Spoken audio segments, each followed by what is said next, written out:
بوک فیلمک سینمایی درێژە ژلایە دەرهێنەرێ پرتوغالی سێرجیۆ تریفۆت لە دهوک و مووسڵ تێتوێنەکردن. ئەستاڤێ ڤی فیلمی بیانی و کوردن چیرۆکە ژنێک فەڕەنسیە دناو داعشێدا. دەبێژی divî فیلمیدا me divêt em behsa kiçek genç bikin ya cîhadî ya hatî şîpêkê Daeş kirî we maye digel wan da. Ya me divêt bêjîn em hewl didin kat serê vê jinê da çi çêdibît û çi çênabît. Dîsan me divêt ji derveyî vê nîşa xelkî bidin ka hest bi çê dikin û çawan di vî haletî da dijîn. Qaramana vî filmî Joana Bernardo rola serekiya filmê Bûk digêrît. Dawî dîmenên vê filmî لێکەل ها نزارکێ لە دهۆکێ هاتن وێنەکردن.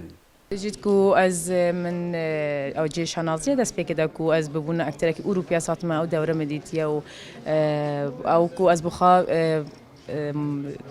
طلبه يشانو يما ومن سعي خاكريه كو دورك ببينو او دورك بو من هاتيا چاز اوروبي بمچنابم از شانازي بيدكم كو او دوره فيلم داديتيا شكردستان جبت چتر اکترین دهوکê bejdariya filmê Bûk kirîne we jilayê hunerî û îdarî ve jî rolê harîkar û wergêranê dibînin.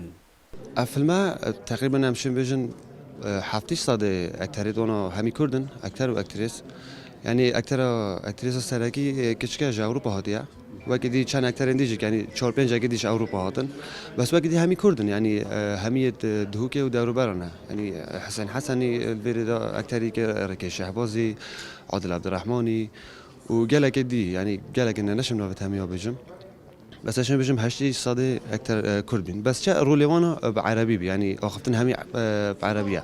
Yani wek Ereb hatin nîşandane bes ew xwe Kurdin hemî. Piştî Daeş ji nav çûyî. Qaramana filmî dihêt girtin û du zarû hene û nûke dugiyane.